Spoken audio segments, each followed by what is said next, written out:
HighBridge, a division of Recorded Books, presents The Gun, the Ship, and the Pen, Warfare, Constitutions, and the Making of the Modern World, by Linda Colley. Read by Susan Ericksen. Introduction.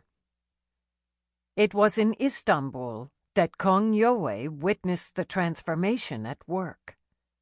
60 years old, a philosopher and a reformer, he had been exiled from his native China on account of his politics and was persistently on the move. Crossing into the heartland of the Ottoman Empire that summer in 1908, he found himself in the midst of turmoil. Rumors had been circulating of a Russian and British takeover of Macedonia, part of Sultan Abdul Hamid II's dominions. Viewing this as further proof of the inadequacies of their government, sections of the Ottoman army had rebelled. They wanted a parliament. Even more, they wanted a reinstatement of the empire's first written constitution, which had been implemented in 1876, but then swiftly withdrawn. Kong Yowei arrived in Istanbul on 27 July. The day these army rebels succeeded in getting the constitution formally restored. Pushing his way through the crowds, cut off by language but not from the excitement, he watched as half-moon flags hung, people drink, hit drums, sung songs together and danced. People were chanting, "Long live!" It did not stop day and night. Streets, parks, and everywhere were the same. It is astonishing. Writing later, he set down the essence of the rebel leaders' ultimatum to the Sultan. They all bent down respectively and told him, "Every country has a constitution. Only Turkey first declared and then abolished it, so people are not satisfied. The ideas of soldiers have changed." This episode speaks to themes that are central to this book. There is the prominence of military men in this constitutional crisis. There is the fact that it was precipitated by threats and fears of foreign aggression. And there is the behavior of Kong Yowei himself. Wanting constitutional change in China, he nonetheless saw it as essential to pay close attention as well to political experiments and ideas in other sectors of the world. "On the run for 16 years, proclaimed this man's favorite personal seal. "Circling the globe 3 times, traversing 4 continents."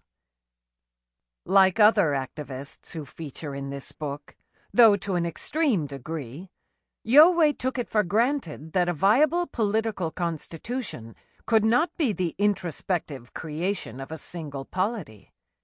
Learning and borrowing from others was indispensable, a position that by the early 20th century had become the norm.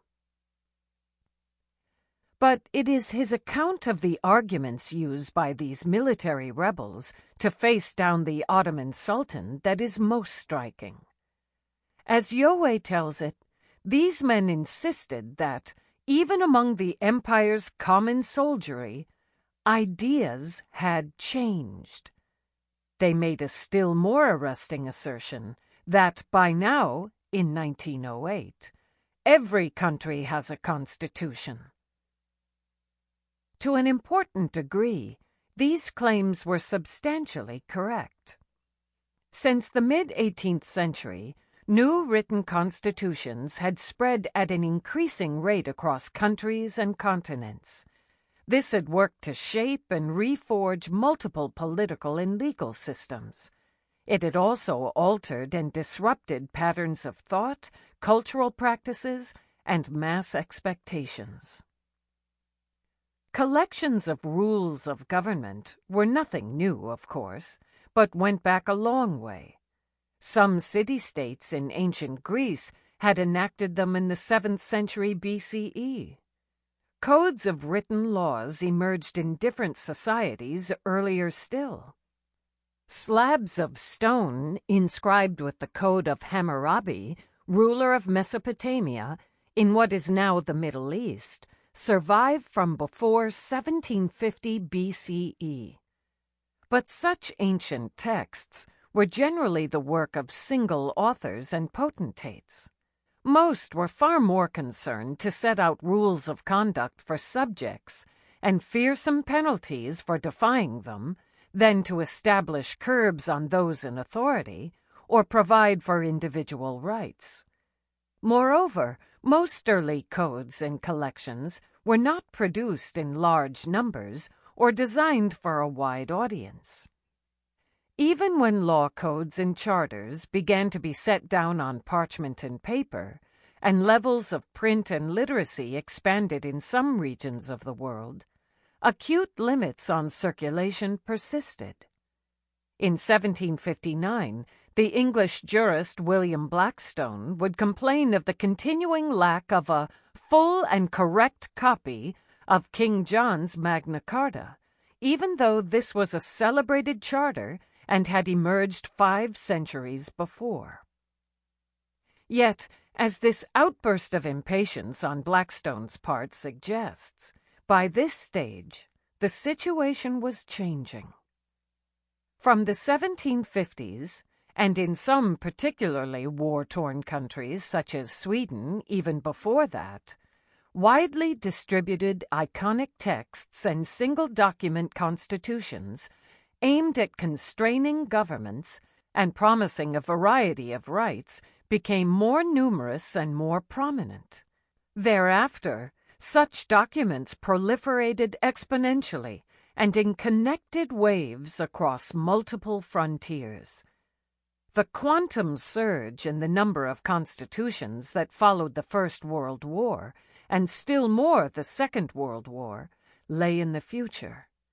Nonetheless, by 1914, devices of this sort were operating in parts of every continent barring Antarctica. In addition, and as emerges from Kong Yowei's account of the Young Turk Revolution in Istanbul, a written constitution had come to be widely regarded as a trademark of a modern state and of the state of being modern. This book investigates these global transformations, and it connects them to shifting patterns of war and violence. This is not how the advance of written constitutions is usually understood, because they are often looked at through the lens of particular legal systems, and because of patriotic pieties, constitutions are normally analyzed only in regard to individual nations. Insofar as they have been viewed as a contagious political genre progressively crossing land and sea boundaries, this has generally been put down to the impact of revolutions, not war. In particular, the emergence of written constitutions has been credited to the success of the American Revolution after 1776 and to the impact of those other epic revolutions that swiftly followed. The French Revolution of 1789, what evolved into the Haitian Revolution shortly afterwards, and the revolts that erupted in the 1810s in one-time Spanish and Portuguese colonies in Central and South America. Since their onset is so strongly linked to these famous revolutions, the essential motive power of these new constitutions is often viewed in selective ways. Their genesis and growing popularity are seen as coextensive with the rise of republicanism and the decline of monarchy, and associated with the relentless growth throughout the world of nation-states and the inexorable progress of democracy. These great Atlantic revolutions and the texts and ideas they generated remain an important part of the interpretation I advance here. But approaching constitutions as being quintessentially to do with certain major revolutions, and with republicanism, nation-building, and democracy, is unduly narrowing and misleads. By 1914, written constitutions were already becoming the norm across continents. Yet, outside of the Americas, most states at this time were still monarchies. Some of the most liberal still are. Few states anywhere in 1914, including in the Americas, were full democracies. Many fail in that respect even today, while the most powerful players across the globe on the eve of the First World War were not nation-states, in fact. They were overland or maritime empires, or both. Looking at constitutions overwhelmingly through the lens of certain classic revolutions misleads in a further respect. We may like to feel that revolutions are inherently more attractive and constructive phenomena than wars, but the divide between these two expressions of mass human violence, revolution on the one hand and warfare on the other, is often an unstable one, and this was increasingly so after 1750. The American and French revolutions, along with their successors in Haiti and South America, were all fueled and precipitated by passages of transcontinental warfare. They were also further revolutionized as regards ideas, scale, and consequences by yet more outbreaks of warfare. War became itself revolution. Moreover, even before 1776 and the American Declaration of Independence, war and constitutional creativity were becoming more vitally and visibly intertwined. Why was this? The primary and most persistent cause was a growth in the geographical range, frequency, intensity, and demands of warfare and cross-border violence. Detailed information on some regions remains imperfect, but the broad outlines of what happened seem clear. In some parts of the world, there may have been a decrease in the early 1700s in the total number of armed conflicts, but as Max Roser, Peter Brecke, and others have meticulously charted, after 1700, the regularity with which large-scale wars erupted across the globe markedly increased. This pattern of a greater regularity of really large-scale warfare continued to obtain into the mid-20th century. What have been styled umbrella wars became more frequent. That is, there was a rise in the incidence of conflicts, such as the 7 Years' War, circa 1756 to 63, the French Revolutionary and Napoleonic Wars, circa 1792 to 1815, and the First World War, 1914 to 18, which were not only hugely expensive in terms of lives and money, but also expanded across water and land into different regions of the world, incorporating and exacerbating multifarious local struggles in the process, and thereby becoming still more dangerous and disruptive. The conventional westernized dates of these umbrella wars, some of which I gave earlier, are deceptive, because, for many of the protagonists involved, conflict began earlier than is suggested by such canonical dates, or lasted longer, or both. The rising pace and scale of armed conflict from the 1700s also helped to make technologies of war progressively more lethal. As far as maritime warfare was concerned, this was already becoming more apparent by the 1650s.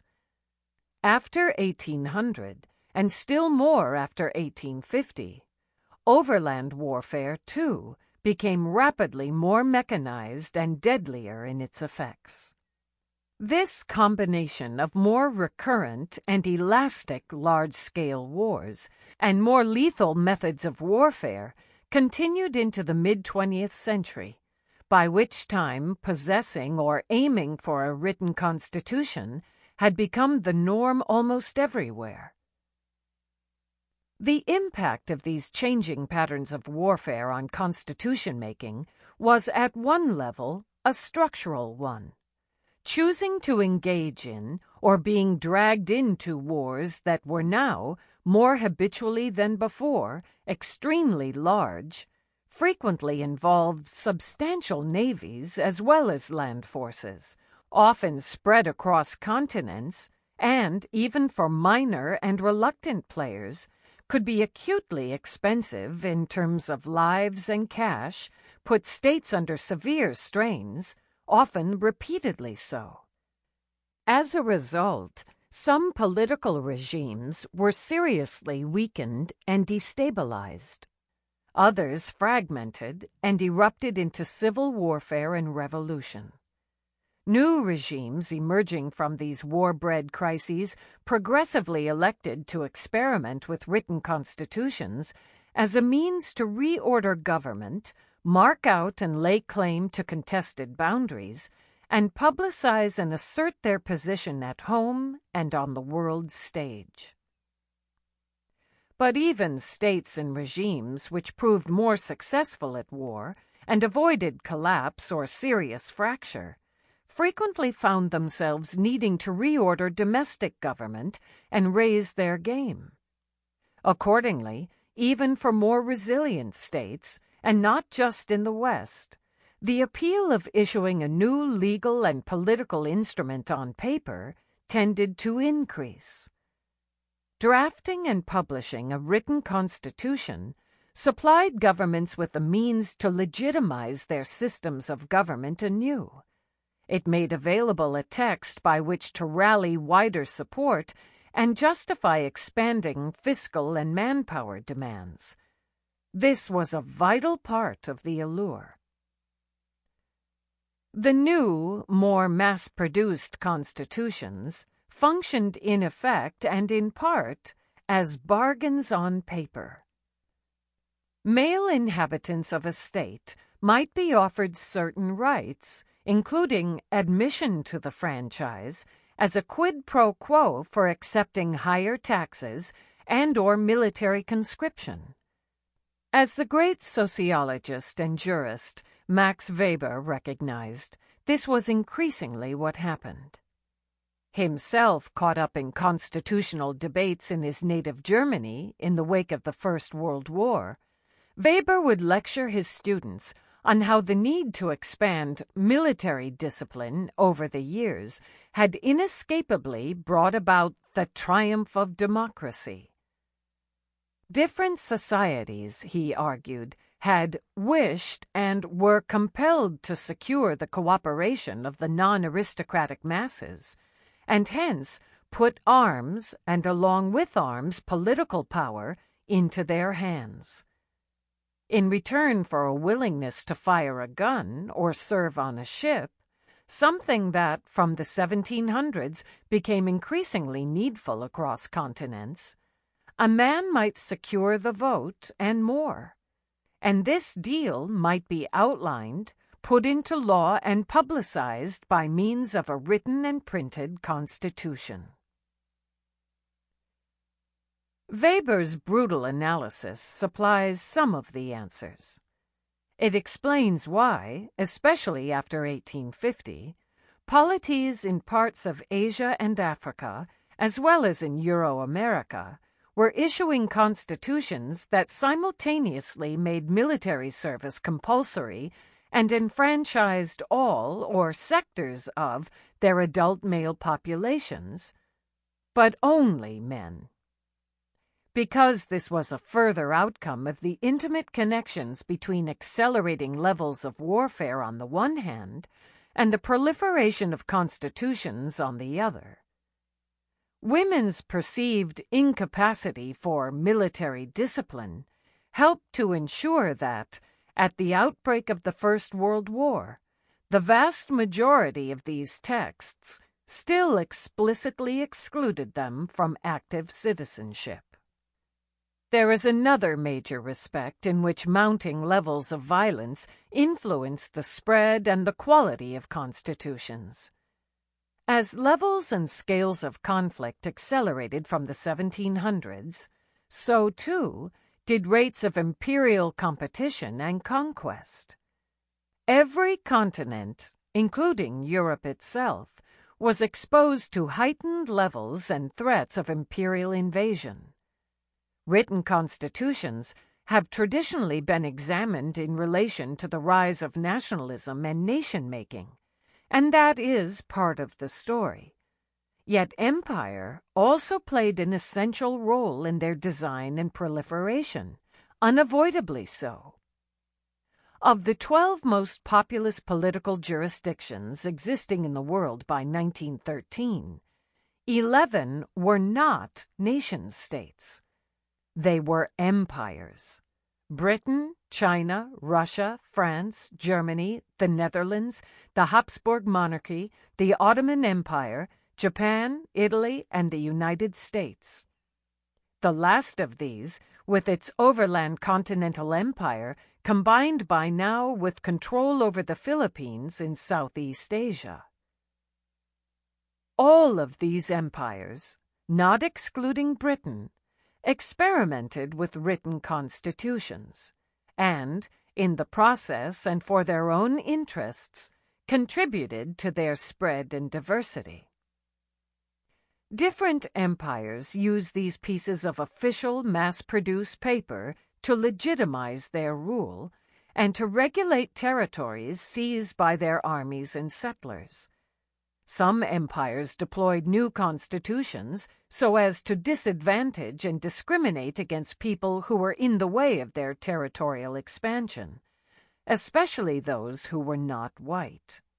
On occasions, too, imperial actors issued new constitutions to try out political and social projects in subordinate territories they might have been unwilling to risk in their metropolitan core.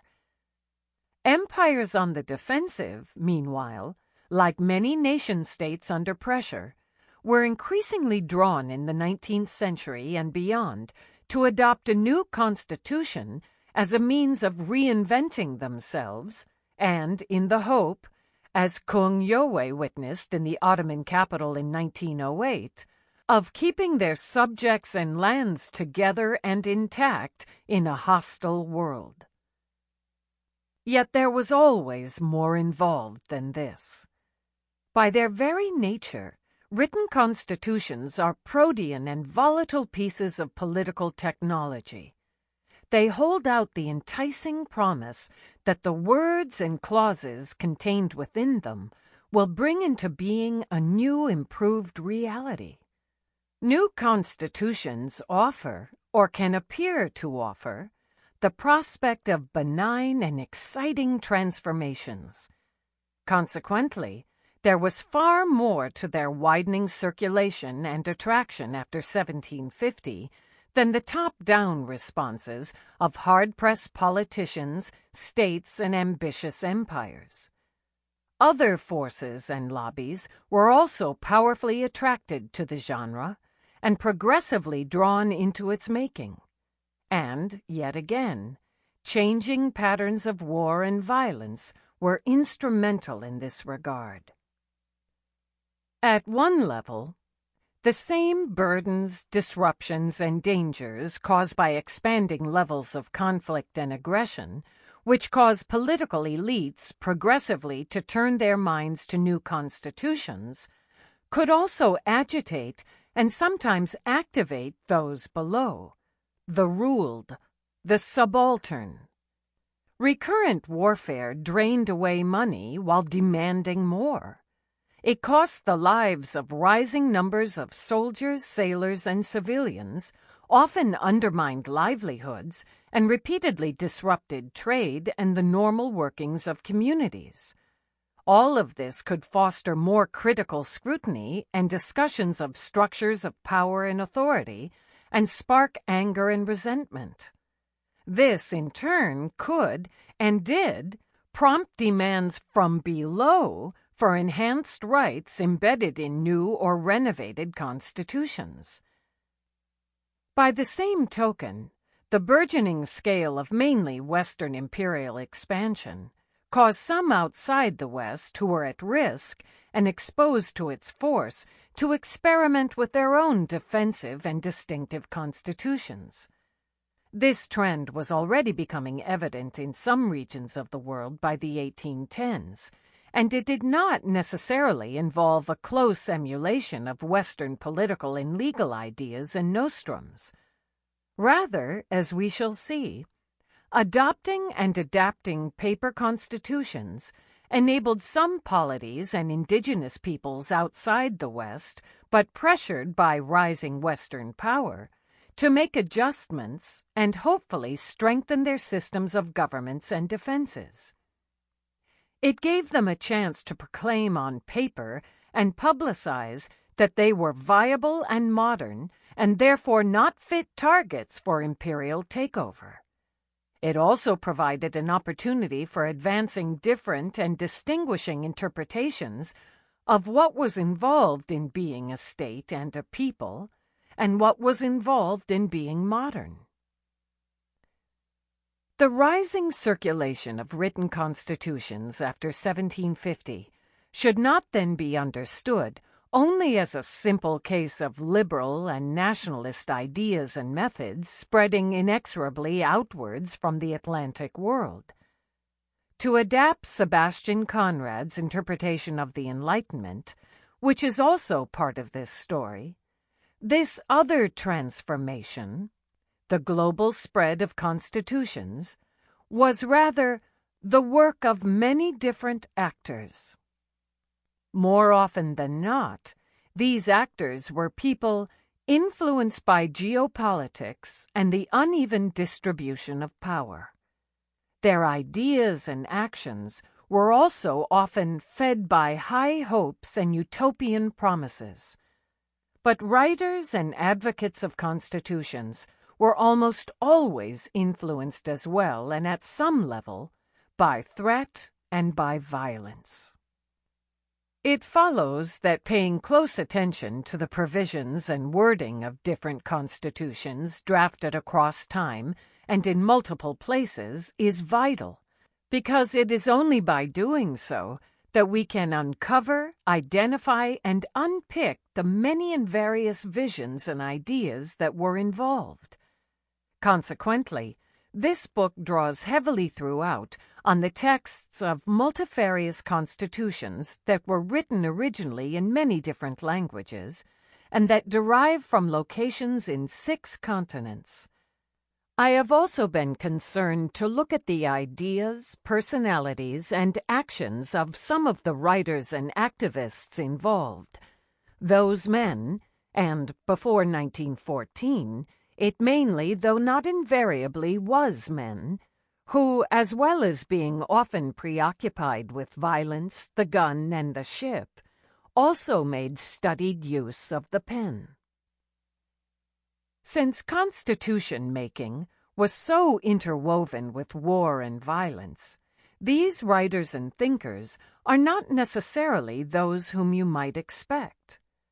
Monarchs, politicians, lawyers, and political theorists figure regularly in this book, to be sure, but so, too, do military, naval, and imperial officers, along with one-time slaves, bankers, clergymen, medical doctors, intellectuals, journalists, and cultural figures of all kinds. Since my intention is to track and analyze changing attitudes and strategies over time and geographical space, I look not just at official and successful makers of constitutions, but also at some of the many private actors who attempted documents of this sort out of anxiety, in the hope of advancing particular political, intellectual, and social agendas, or because they were simply addicted to writing and to the written word. I stress this point because constitutions are often compartmentalized, treated as a category that is separate and distinct from other modes of literature and creativity.